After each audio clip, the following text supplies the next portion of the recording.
Hi everyone, welcome back to flavours with Subha. இன்றைக்கி ஒரு சிம்பிளான டின்னர் ரெசிபி தான் செய்ய போகிறேன். பன்னீரும் மக்கானா வச்சு ஒரு கிரேவி, அது கூடவே வீட் ஃப்ளார் வச்சு ஒரு சிம்பிளான நான் எப்படி பண்ணுறதுன்னு தான் நான் இன்றைக்கி காமிக்க போகிறேன். ஸோ இப்போ இது எல்லாத்தையும் எப்படி பண்ணுறதுன்னு பார்க்கலாம். இப்போ ஃபஸ்ட்டு இந்த கிரேவி பண்ணுறதுக்கு நான் இங்கே ஒரு பாத்திரத்தில் ஒரு 1.5 கப் அளவுக்கு தண்ணி சேர்த்துருக்கேன். இப்போ இதில் ஒரு மீடியம் சைஸ் வெங்காயத்தை நல்லா கட் பண்ணி சேர்த்துக்கோங்க. அது கூடவே உங்கள் காரத்துக்கு ஏற்ற மாதிரி கொஞ்சமாக பச்சை மிளகா, அதுக்கப்புறம் காஞ்ச மிளகா, இது ரெண்டுத்தையும் சேர்த்துட்டு, இது கூட ஒரு 10லேருந்து 12 முந்திரி பருப்பும் சேர்த்துக்கோங்க. சேர்த்துட்டு இது எல்லாத்தையும் நல்லா கொதிக்க விடுங்க. இந்த வெங்காயம், பச்சை மிளகா எல்லாம் நல்லா சாஃப்டாக ஆகிற வரைக்கும் மீடியம் ஃப்ளேமில் வச்சு குக் பண்ணிக்கோங்க.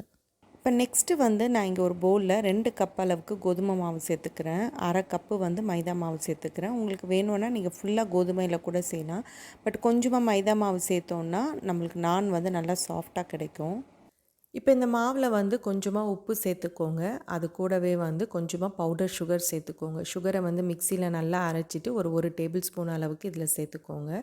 அது கூடவே கொஞ்சமாக பேக்கிங் சோடா, அதுக்கப்புறம் கொஞ்சமாக எண்ணெய், அது கூடவே கொஞ்சமாக தயிர், இது எல்லாத்தையும் சேர்த்துட்டு எல்லாத்தையும் ஒரு வாட்டி நல்லா மிக்ஸ் பண்ணிவிட்டு, நம்ம சப்பாத்தி மாவுக்கு எப்படி பிசைவோமோ அதே மாதிரி கொஞ்சம் கொஞ்சமாக தண்ணி தெளித்து நல்லா சாஃப்டாக பிசைஞ்சுக்கோங்க.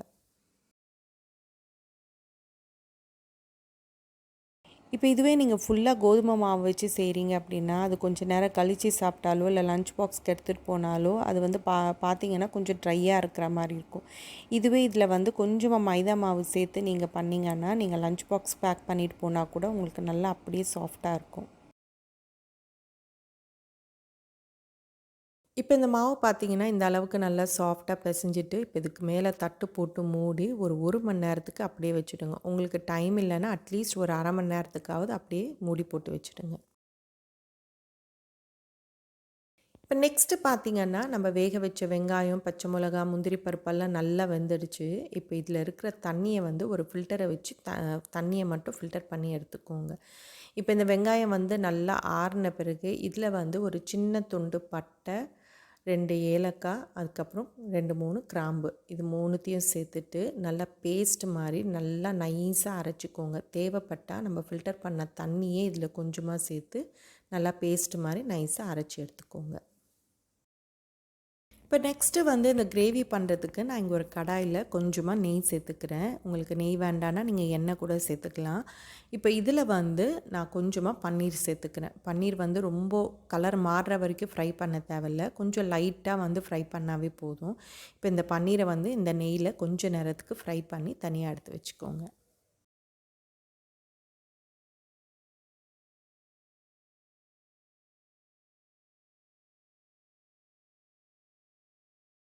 இப்போ பன்னீரை ஃப்ரை பண்ணிவிட்டு அதே கடாயில் கொஞ்சமாக மக்கானாவையும் சேர்த்துக்கோங்க. தாமரைப்பூ விதையும் சேர்த்துட்டு அதையும் கொஞ்சம் நேரத்துக்கு ஃப்ரை பண்ணிக்கோங்க. அது நல்லா கிறிஸ்பியாக வர வரைக்கும் ஃப்ரை பண்ணி தனியாக எடுத்து வச்சுக்கோங்க.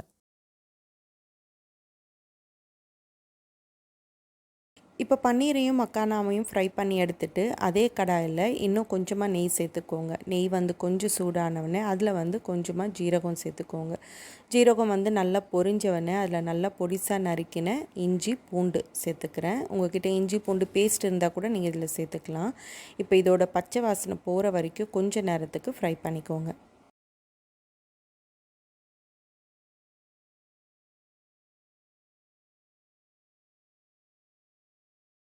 இப்போ இந்த இஞ்சி பூண்டு பச்சை வாசனை போனவொடனே இதில் ஒரு சின்ன வெங்காயத்தை நல்லா பொடிசாக நறுக்கி இதில் சேர்த்துக்கோங்க. இந்த வெங்காயத்தையும் கொஞ்சம் நேரம் நல்லா வதக்கிக்கோங்க. அதுக்கப்புறம் நம்ம இதில் மசாலாலாம் சேர்த்துக்கலாம்.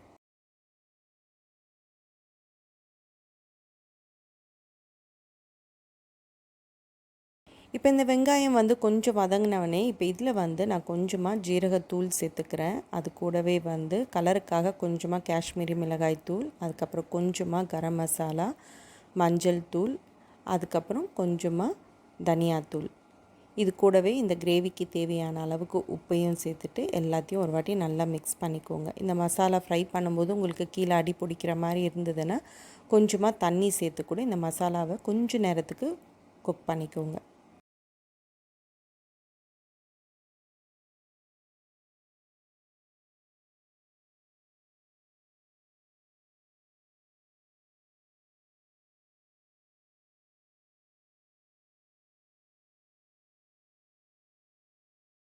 இப்போ இந்த மசாலா கொஞ்சம் வதங்கினோடனே இப்போ இதில் வந்து நல்லா பொடிசா நறுக்கின தக்காளியை சேர்த்துக்கோங்க. சேர்த்துட்டு எல்லாத்தையும் ஒரு வாட்டி நல்லா மிக்ஸ் பண்ணிவிட்டு இப்போ இந்த தக்காளி எல்லாம் நல்லா சாஃப்டாக குக் ஆகுற வரைக்கும் மேலே மூடி போட்டு கொஞ்ச நேரத்துக்கு குக் பண்ணிக்கோங்க.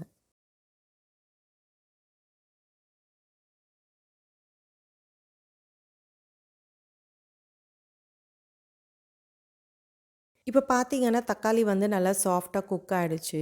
இப்போ இந்த ஸ்டேஜ்ல நம்ம அரைச்சு வச்சிருக்கிற அந்த வெங்காயம், முந்திரி பருப்போட பேஸ்ட்ட வந்து இதில சேர்த்துக்கோங்க. சேர்த்துட்டு எல்லாத்தையும் ஒரு வாட்டி நல்லா மிக்ஸ் பண்ணிவிட்டு, இப்போ இந்த மசாலா வந்து நல்லா சுருண்டு கலர் எல்லாம் மாறி, எண்ணெய் வந்து நல்லா பிரிஞ்சு வர வரைக்கும் லோ டூ மீடியம் ஃப்ளேமில வச்சு நல்லா குக் பண்ணிக்கோங்க. இது அப்பப்போ வந்து கரண்டிய வச்சு மிக்ஸ் பண்ணிகிட்டே இருங்க. இல்லைன்னா கீழ வந்து அடி பிடிச்சிடும். இப்போ இந்த மசாலா பார்த்தீங்கன்னா, நல்லா சுருண்டு கலரெல்லாம் மாறி எண்ணெய் வந்து நல்லா பிரிஞ்சு வந்திருக்கு. இந்த அளவுக்கு வந்து நல்லா குக் பண்ணிக்கணும்.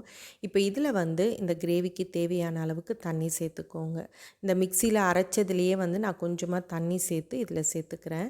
இப்போ இது எல்லாத்தையும் வந்து ஒரு வாட்டி நல்லா மிக்ஸ் பண்ணிவிட்டு, மேலே மூடி போட்டு இந்த கிரேவிய வந்து ஒரு 2, 3 நிமிஷத்துக்கு மீடியம் ஃப்ளேமில வச்சு குக் பண்ணிக்கோங்க.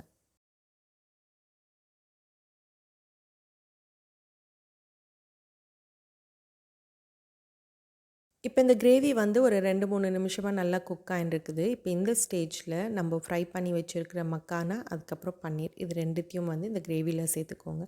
சேர்த்துட்டு எல்லாத்தையும் ஒரு வாட்டி நல்லா மிக்ஸ் பண்ணிட்டு, இப்போ இந்த பன்னீரையும், அந்த மக்கானாவையும் ஒரு 2 நிமிஷத்துக்கு இந்த கிரேவியோட குக் பண்ணிக்கோங்க. இப்போ நெக்ஸ்ட்டு வந்து இதில கொஞ்சமா ஃப்ரெஷ் க்ரீம் சேர்த்துக்கோங்க. ஃப்ரெஷ் க்ரீம் இல்லன்னா, நீங்க வந்து பால் மேல இருக்கிற ஏட வந்து மிக்ஸில நல்லா அரைச்சிட்டு கூட சேர்த்துக்கலாம். நான் இங்க வந்து ஒரு 2 டேபிள் ஸ்பூன் அளவுக்கு ஃப்ரெஷ் க்ரீம் சேர்த்துருக்கேன். உங்களுக்கு வேணும்னா இன்னும் கூட கொஞ்சம் அதிகமா கூட சேர்த்துக்கலாம். டேஸ்ட் நல்லாயிருக்கும். இப்போ இத சேர்த்துட்டு எல்லாத்தையும் ஒரு வாட்டி நல்லா மிக்ஸ் பண்ணிக்கோங்க. இப்போ கடைசியா இதில வந்து கொஞ்சமா கசூரி மேத்தி, காஞ்ச வெந்தயக்கீரை அத வந்து கையில நல்லா நுணுக்கிட்டு சேர்த்துக்கோங்க. அது கூடவே வந்து நல்லா பொடிசா நறுக்கின கொத்தமல்லியும் மேல சேர்த்துட்டு, எல்லாத்தையும் ஒரு வாட்டி நல்லா மிக்ஸ் பண்ணிட்டோம்னா, நம்மளுடைய சூப்பரான ஒரு பன்னீர் மக்கானா வச்சு ஒரு கிரேவி வந்து ரெடி ஆயிடும். ஸோ அவ்வளோதான் நம்மளுடைய கிரேவி வந்து ரெடி ஆயிடுச்சு. இப்போ இத வந்து நம்ம சர்வ் பண்ணலாம்.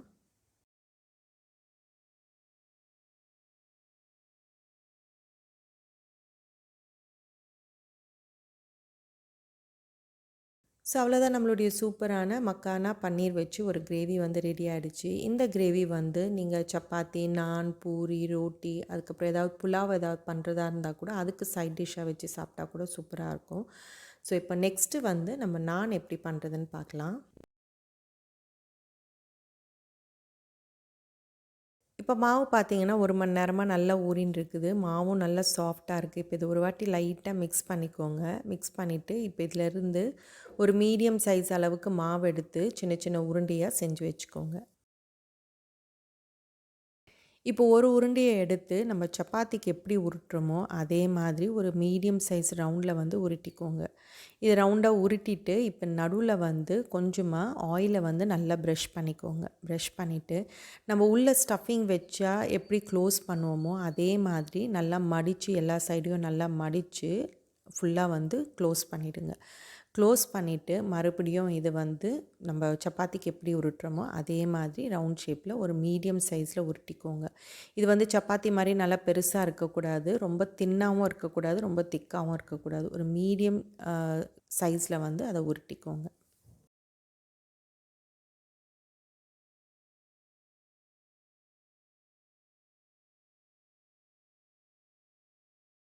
இப்போ இந்த அளவுக்கு ஒரு மீடியம் சைஸ் ரவுண்டா வந்து உருட்டிக்கோங்க. இப்போ இதுக்கு மேல வந்து நான் கொஞ்சமா கருஞ்சீரகம், அதுக்கப்புறம் நல்லா பொடிசா நறுக்கின பூண்ட வந்து மேல சேர்த்துட்டு, ஒரு வாட்டி லைட்டா உருட்டிக்கோங்க. ஸோ இத வந்து இதுக்கு மேல உங்களுக்கு வேணும்னா, நீங்க வந்து கொத்தமல்லி, இல்ல புதினா அந்த மாரி உங்களுக்கு வேற ஏதாவது ஃப்ளேவர் வேணும்னா கூட நீங்க இதுக்கு மேல சேர்த்துட்டு, மேல லைட்டா வந்து உருட்டிக்கோங்க.